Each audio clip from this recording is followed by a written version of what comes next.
welcome to Miss Julie's Montessori Minutes. I'm Miss Julie. If you're a subscriber or returning viewer, welcome back. If you're here for the first time, I'm so glad you found this video. I'm a Montessori toddler teacher here in the United States. I'm in my classroom right now, and I'm also a professional development instructor for my state. And I was working on a project for that when I was reminded of this phenomenon of Montessori Pinterest failures, where a parent or a teacher gets very enthusiastic, as we do with this Montessori work, in creating a new material for a child. It's super cute, it's attractive, it calls to the child. We feel really optimistic that our child is going to love it. We put it out on the shelf. Your child at home is eager to work with the material, or all your students are eager to work with that new material. They take it off the shelf, they play with it for a minute or two, and they put it away and they never work with it again. And so you think, I failed. That idea was so cute, it looked so great. What did I do wrong? Was I not able to get the same little cute ladybugs that the Pinterest board had? Was the tray wrong? What was the color wrong? What did I do wrong? Why did they work with it, but it didn't hold their interest? Well, there's a very simple answer to that question, what went wrong? And it's really, nothing went wrong, but it just wasn't the right work for your child at that time. Here's what happens.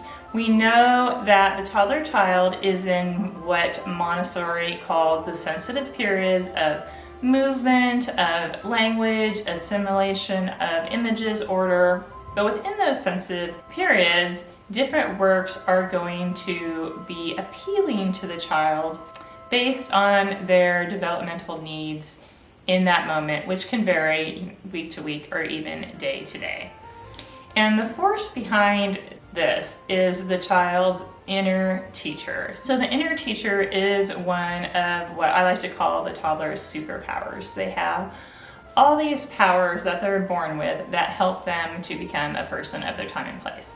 And the inner teacher is telling them what they need to work on at different times in their little toddler lives. Should they be working on using two hands together? Should they be working on developing the wrist? And these things happen in a particular order for children all around the world, but the exact window of timing will be different for each child. So the inner teacher is the one guiding that child to choose specific work and guiding that child to do some work repetitively, to concentrate for long periods on some work. But of course, not all material is going to meet a child's needs at any given moment. So I'll use two very common examples of Montessori work that I see on Pinterest. And one is the sorting work, and one is transferring work.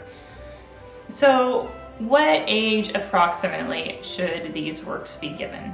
Let's take a look. I got my Montessori album I made in Montessori training. Sorting 14 to 18 months. Okay, so I did really know that. That is the window, based on our observations as Montessori adults, that we can expect the child to begin to be ready for sorting. And by ready, I mean their inner teacher will be driving them to be interested in that sort of work. They will have the coordination necessary, the mental capacity to do sorting. So 14 to 18 months, that is pretty young. And so if you had sorting out and your child or student hasn't been using it yet, let's say they're 2 years old or so, and they've sorted and assorted, and you're thinking, oh, they're not sorting anymore. What if I did a summer themed sorting and had a compartment with seashells and little bits of driftwood? Maybe that would get them sorting again. What about fall? I could put out little miniature leaves or little acorns and get them sorting again. Well, guess what? If they're 2, chances are they are done developmentally with that simple sorting. And if you put out a really beautiful sorting work, sure, it will call to them because it's novel and interesting and to look at, but it will be so easy for them if they've previously had the chance to work with sorting. So we don't need to jazz up the works to try to convince the child to work with sorting again. If they aren't doing sorting, chances are they're done with that sort of sorting.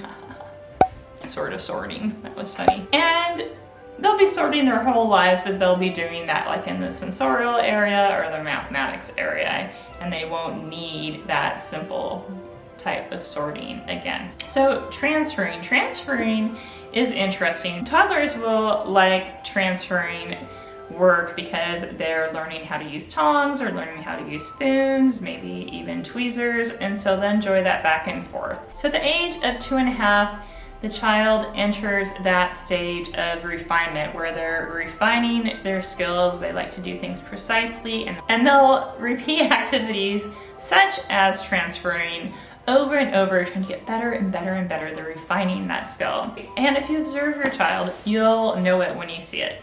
But once they've mastered that skill of transferring will become something they do because they're serving themselves strawberries or dragon fruit or whatever. What fruit are your children transferring? Let me know. From the serving bowl onto their plate. And so it'll be more functional once they get through that phase. We don't need to bring out new and exciting, beautiful transferring work to try to convince them to work with transferring again, you know, little plastic flowers at springtime or little felt snowflakes in the winter. If that child is in the stage where their inner teacher is driving them to do transferring work, then nothing is going to get in their way except for no transferring work being available.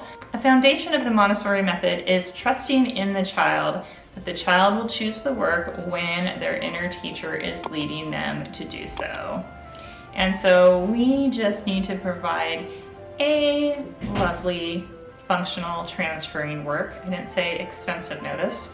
An attractive functional transferring work and an attractive functional sorting work. So it is super fun to prepare Montessori materials for toddlers. And I would like to invite you to, when you're rotating work, rotate according to what you've observed. What is your child playing with that they already have, whether toys or just items in their wider environment, that can be clues to you what they might be working on. Are they working on different grasps? Are they working on rotating their wrists a lot? Are they working on sorting? And then rotate materials that meet those needs in and out of the environment, and try not to get swept into the Pinterest beauty of rotating types of one work, sorting or transferring or any others, to make that attractive to your child again. Because if what you have for transferring or sorting or whatever